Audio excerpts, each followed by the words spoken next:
எல்லாருக்கும் வணக்கங்க. எங்கள் ஊர் திருச்சி சமயபுரம் மாரியம்மன் கோயில் தேர் திருவிழா நடக்குதுங்க. அதனால் எங்களால் முடிஞ்சது சக்கரை பொங்கல் செஞ்சு அங்கே கொஞ்சம் பேர் கொண்டு கொடுக்கலான்ட்டு செய்கிறோங்க. ஒரு 50 பேருக்கு கொடுக்கலான்ட்டு செஞ்சிகிட்ருக்கோம். பருப்பை வறுத்து வச்சுட்டேங்க. இப்போ பொங்கலுக்கு வந்து பாத்திரத்தை வச்சு தண்ணி ஊற்றி வச்சுட்டேன். தண்ணி கொதிக்கட்டுங்க. அதில் கொஞ்சம் பால் கொஞ்சம் சேர்த்துக்கணும். பால் கொஞ்சம் சேர்த்துட்டு பால் கொதிச்சதுக்கப்புறம் அரிசி பருப்பையும் களைஞ்சிட்டு வந்துடுறேங்க.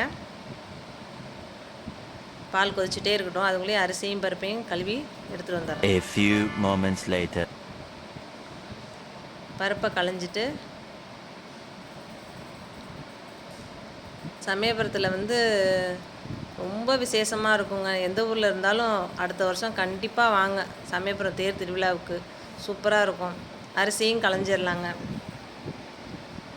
அரிசியும் நல்லா கழுவி சுத்தம் பண்ணிவிட்டு தண்ணி கொதிச்சிச்சான்னு பார்த்துட்டு அரிசியும் பருப்பையும் பாலில் போட்டுடலாங்க. பருப்பு போட்டுட்ருக்கேன்.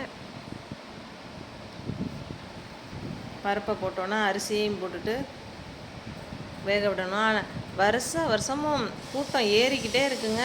சாப்பாடு அதிகம் கொடுத்துக்கிட்டே இருக்காங்க.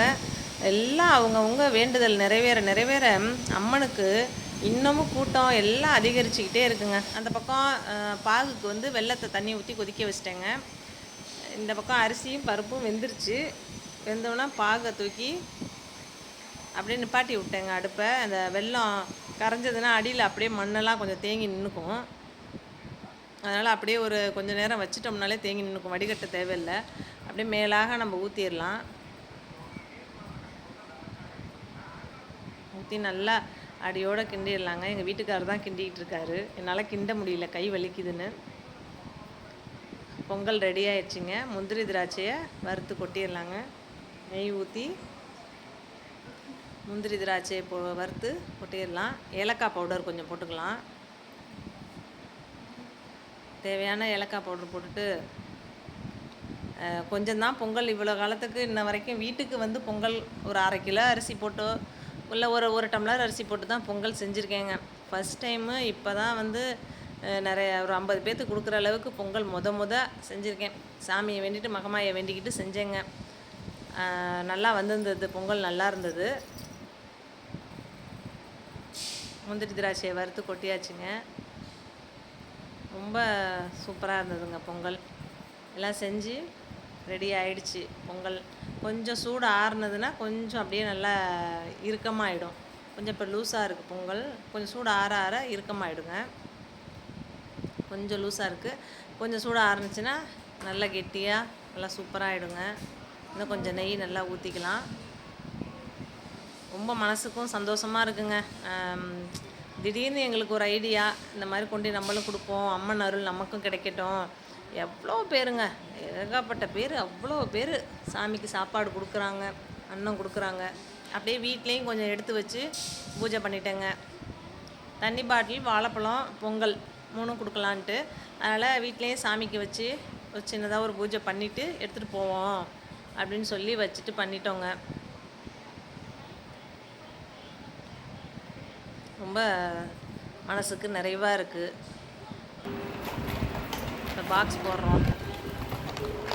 கொண்டு போய் கொடுக்குறதுக்கு எல்லாருக்கும் பாக்ஸை போட்டு ரெடி பண்ணிட்டோம். பாக்ஸ் போட்டாச்சு. ரொம்ப சந்தோஷமாக போட்டுக்கிட்டு இருந்தோங்க. எல்லாருமே சிரிச்சுக்கிட்டு ஜாலியாக சாமிக்கு கொண்டு கொடுக்க போகிறோமே அப்படின்னு சொல்லி ரொம்ப சந்தோஷமாக எல்லோரும் பண்ணிகிட்டு இருந்தோங்க. எங்கள் பொண்ணு, எங்கள் வீட்டுக்காரு, நாங்கள் எல்லாமே சேர்ந்து செஞ்சிகிட்டு இருந்தோம். தண்ணி பாட்டில், வாழைப்பழம், சக்கரை பொங்கலுங்க. எல்லோரும் ரொம்ப விரும்பி வாங்கி சாப்பிட்டாங்க. வாழைப்பழம் தான் ரொம்ப விரும்பி வாங்கி சாப்பிட்டாங்க. வாழைப்பழம் தான் எங்களுக்கு பத்தலை. ஏன்னா அந்த வெயிலுக்கு எதுக்கும் அந்த வாழைப்பழமும் தண்ணி பாட்டிலாம் ரொம்ப அவங்களுக்கு அந்த வெயில் தாக்கம் அதிகமாக இருந்தனால அது கொடுக்காம எல்லோரும் வாரம் முன்னாடி சாப்பிட்டாங்க. கம்மி தான் எல்லாம் பேக் பண்ணி எடுத்துக்கிட்டோம். பக்கத்துலேயே பஸ்லாம் வருது. பைபாஸில் தான் நாங்கள் போயிட்டுருக்கோம். பஸ்லாம் வரனால நின்று எடுக்க முடியல. போகிற வழியிலே நிறைய பேர் கேட்கும். அப்படியே கொடுத்துக்கிட்டே போனோம்.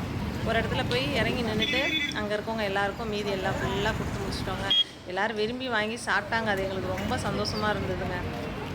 எல்லோரும் திருச்சியில் இருக்க எல்லாருக்குமே தெரியும். வெறும் சமயபுரத்துக்கு கண்டிப்பாக